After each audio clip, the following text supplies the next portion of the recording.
Bismillahirrahmanirrahim.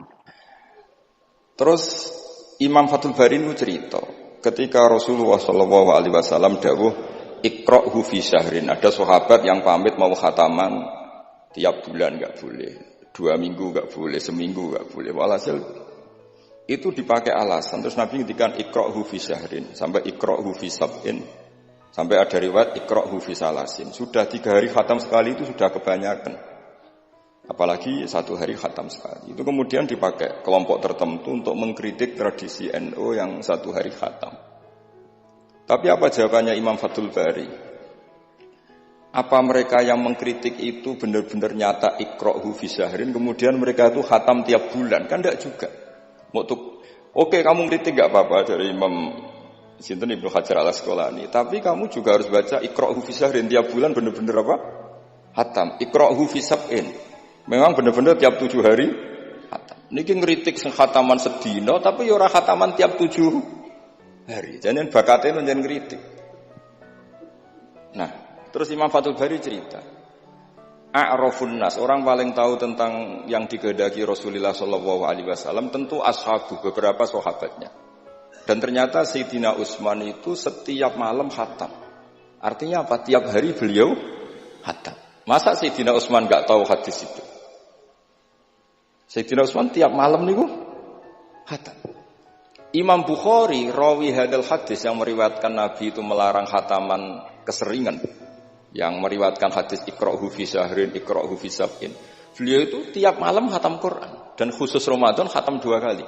Bukan karena order loh, memang benar-benar khatam. Jadi pagi khatam, indal iftar, nanti khatam lagi sampai indas sahur.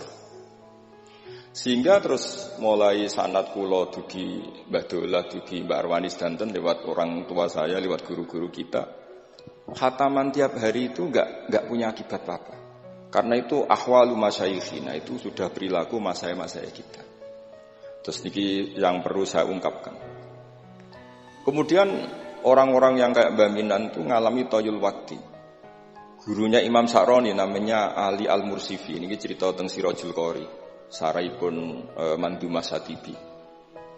Di antara keramatipun guru Imam Sa'roni, niku 1 hari itu khatam 360.000. 1 hari. Sampeyan sembayang 360.000. Niku boten sampean takwil paling kulhu, pengganti Quran. Boten, ya memang dibaca. Sampai muridnya Imam Sa'roni itu tanya, taqra'uhu bi harfin wa sautin? Apa kamu baca dengan huruf juga ada suara jenengan? Naam. Kata beliau, maddawahi al-waqta. Ini Allah memanjangkan waktu untuk saya ikraman di Rasulihi Muhammad sallallahu alaihi wasallam. Jadi beliau mengalami toyul waktu. Toyul waktu itu waktu diringkas sedemikian rupa sehingga beliau baca itu dalam waktu 24 jam ya kayak mungkin bagi kita ratusan tahun. Namanya toyul waktu. Nah, kenapa itu bisa terjadi? Terus kata-kata sarahnya Satibi tadi Sirahul Gorek, wa hadza amrun la tasa'uhul uqul wa hadduna minhu at-tasdiq. Ini sesuatu yang mungkin nalar kita tidak sampai, tapi sudahlah kita percaya saja. Nah, kenapa kita percaya? Karena Quran itu kalamullah sing aslinya itu laisa fi harfin wala sautin. Tidak melibatkan suara, tidak melibatkan huruf. Itu yang kalamun azaliyun. Kemudian orang ini ditarik ke Lauh Mahfud. Kemudian dia ngalami yang seperti itu. Dan itu bagi orang-orang dekat Allah sah saja. Kuntu sam'ahu alladhi yasma'u bihi wa basaruhu saterusnya. Orang-orang yang dekat Allah itu ibaratnya mau melafadzkan apa saja itu sudah kayak mewakili itu. Kenapa begitu? Karena dia saking fananya pada dirinya sampai ya memang fana. Sehingga ya dia sudah, tapi bukan manunggaling kawula Gusti boten. Misalnya begini, saya beri contoh. Andaikan sampean itu jadi wali, sebetulnya saya bilang andaikan ini su'uladab, bisa saja wali betul. Tapi kayaknya kok belum meyakinkan. Andaikan dulu, urutannya andaikan dulu. Kalau sampean jadi wali, itu enggak tahu bedanya antara ayam itu melahirkan telur atau telur lahir dari ayam dengan ayam itu lahir dari batu. Itu nggak tahu bedanya. Apalagi Nabi. Nabi itu malah nggak kepikiran kalau itu ada bedanya. Kenapa? Ketika kamu percaya kudroh azaliyah sing ghairu mahsurah, kamu percaya kudrohnya Allah Ta'ala itu tamah sempurna. Itu kan sampai mesti berpikir, memangnya ayam bisa bikin telur? Memangnya telur punya kemampuan apa untuk menjadi ayam? Jadi sampean tahu betul kalau ayam itu tidak ada kudrohnya sama sekali, tidak ada kemampuan sama sekali untuk melahirkan telur, telur tercipta jadi ayam. Artinya apa? Meskipun sesuatu itu sudah adi, sudah biasa, tetap yang ada adalah kudratullah, bukan hukum adat yaitu ayam menelur. Sehingga seorang nabi itu misalnya Nabi Soleh ditanya, apa bukti mujizat kamu? Saya minta unta keluar dari batu besar ini. Dari Nabi Soleh, ya enggak apa-apa. Karena beliau itu tahu betul ketika unta lahir dari unta, itu memangnya unta bisa apa? Memangnya unta iso gawe unta, ayam iso gawe telur. Semua itu ada kudroh azaliyah, ada kudrohnya Allah. Nah wali dan apalagi nabi itu tahu betul itu. Sehingga ya nggak ada bedanya. Misalnya para nabi sampean tanya, ayam bisa melahirkan telur, apa batu ini bisa melahirkan telur? Ya jawabnya bisa. Sehingga ya betul lah, terus ada Naqatu Soleh itu keluar dari apa? Batu. Dan Nabi Soleh biasa saja karena beliau memang Nabi. Rasulullah ketika sahabatnya kelaparan, terus diundang Jabir masakannya sedikit. Ya beliau bilang ini masakan harus jadi banyak. Ya banyak, untuk orang sekian ribu cukup. Ketika sahabat kurang air di padang Sahara gitu, sahabat bingung nyari air, Nabi malah sari, masyhur. Sari, terus ya santai aja ketika beliau dilaburi kurang air, terus ya sudah minum air dari sini, terus fana ba'al ma' min baini as-safi'i. Karena Nabi itu orang yang tidak bisa didikte oleh hukum adat, sehingga tidak terus ayam ini bisa lahirkan telur, berarti mungkin. Kalau batu enggak melahirkan telur, enggak mungkin. Terus kamu bilang ini mungkin, ini tidak mungkin. Itu kita kalau di matolek kan diajari. Padahal mungkin tidak mungkin berdasar hukum adat, bukan berdasar kudrohnya Allah Subhanahu wa ta'ala. Nah, orang-orang yang sudah begini masalah rezeki juga gitu. Soalnya sementing para pangeran, masuk dimbarno pangeran. Akhirnya sudah sementing muamalah mbek Allah. Makanya dulu ada cerita seorang Habib, dia enggak punya pekerjaan, terus setiap hari dia sholat, tiap pagi ngantor. Ternyata dia ke mushola atau ke masjid sholat. Terus kata Habib itu, ya Allah, semua orang yang kerja engkau gaji, maka saya ya harusnya engkau gaji. Ibu ya terus sugih, tapi bukannya ditiru boleh. Jadi dia apa ngantor ya ora di kantor, ngantorin di masjid sholat. Tapi ini enggak boleh gaya-gayaan yang sudah makomnya seperti itu.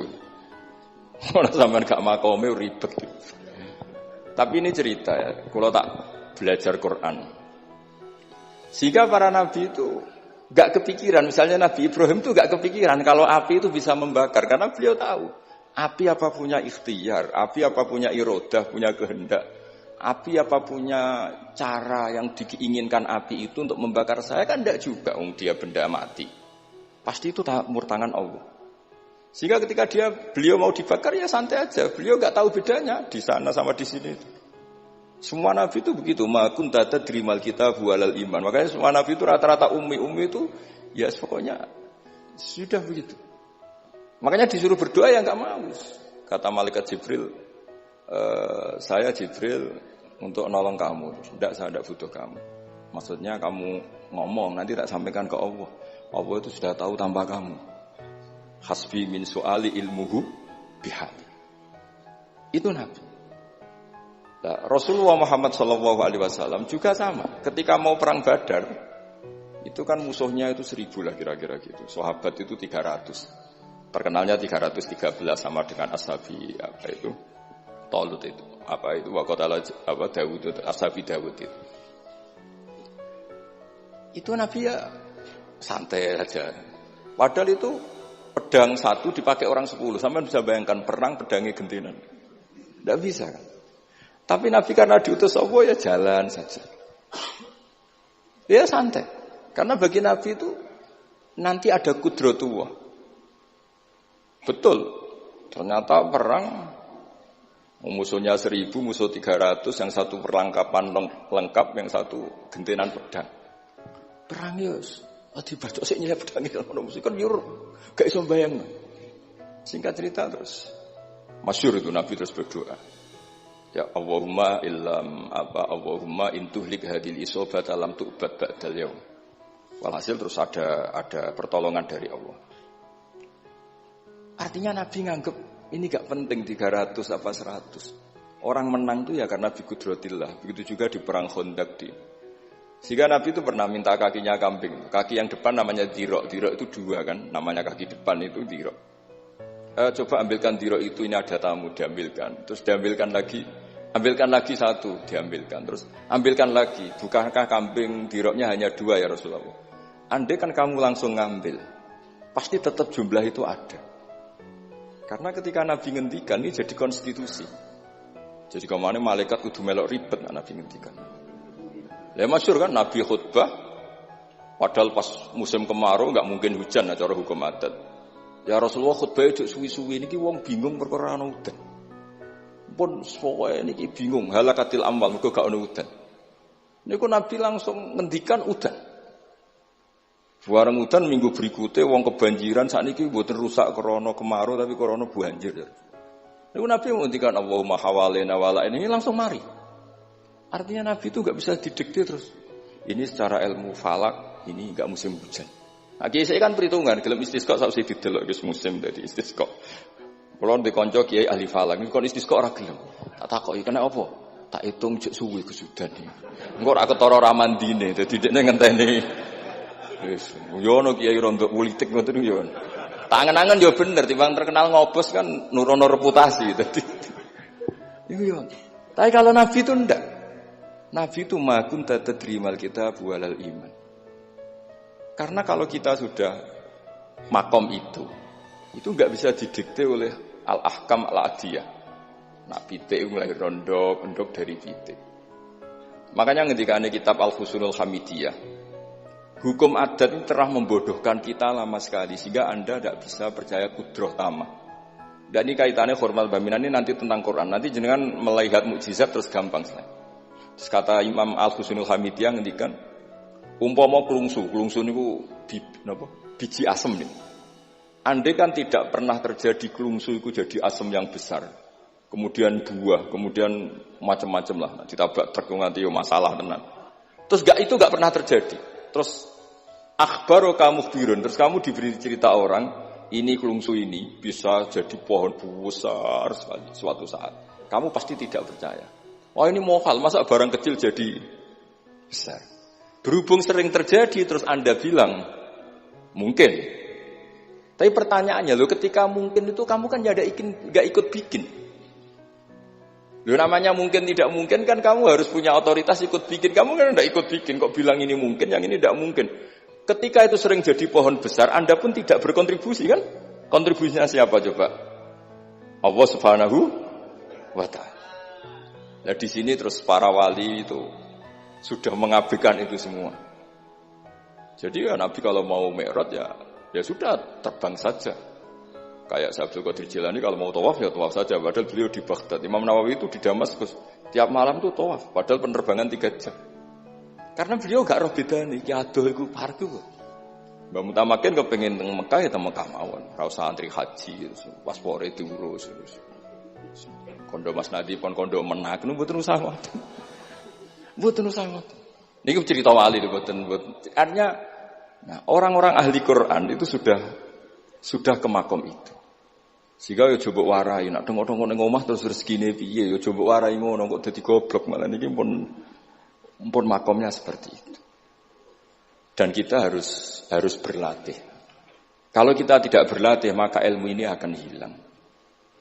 Yaitu tadi, terus kita didikte hukum adat, seakan-akan hukum adat ini memenjarakan kita, memasung kita, kemudian kita sampai nanti ada mukjizat, Naqatus Soleh keluar dari As-Sokhrah, dari batu besar kita janggal, Nabi Ibrahim dibakar oleh api, kita apa?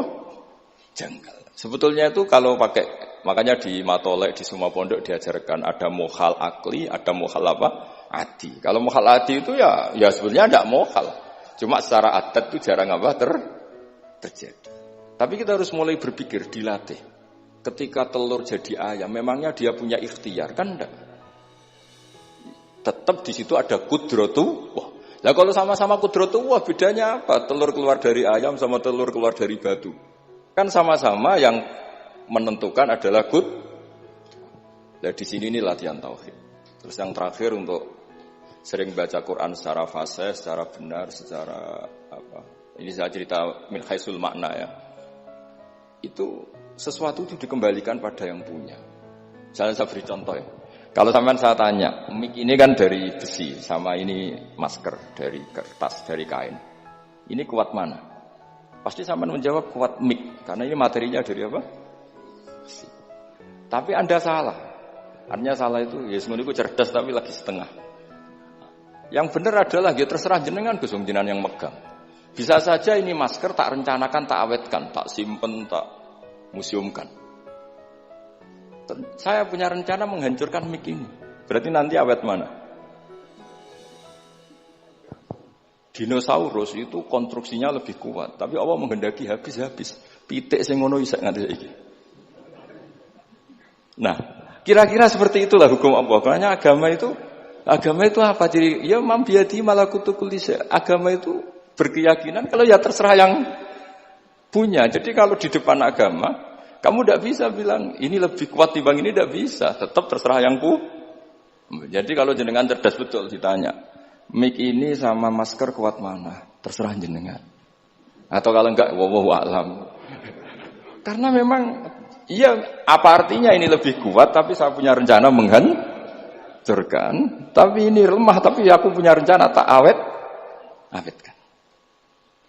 Nah, seperti itu harus dilatih supaya kita terbiasa iman itu bil bayyinah dengan argumen-argumen yang kuat. Karena memang syaratnya iman menurut banyak ulama ya lam yakunil ladzina kafaru min ahlil kitab wal musyrikin munfakkina hatta ta'tiyahumul bayyinah. Jadi sehingga semua rasul itu punya kecakapan itu. Makanya nanti kalau suatu saat jenengan dekat ajal, dekat apa, itu harus begitu juga dilatih. Ketika saya hidup ya tidak bisa mengatur kehidupan saya, cara kerja jantung, cara kerja organ tubuh kita. Sebenarnya kita hidup kan hidup saja, kita tidak tahu kenapa hidup. Tapi sawangannya nak wis mangan menjaga kehidupan. Sawangannya nak wis berobat menjaga apa? Kesehatan. Tapi kita bisa apa di depan qudratullah? Jadi harus dilatih terus. Karena ini ngaji bagi yang ahli Quran itu sekolah suwun. Adat kados Mbah Minan, Mbah Dimyati, beberapa ulama yang enggak keluar kamar itu mulai dulu juga ada. Itu juga satu manhaj karena sudah asik dengan Allah maka asing mengalami wahsyah dengan yang lain. Tapi juga ada ulama yang milih kumpul orang banyak sehingga manfaati orang banyak.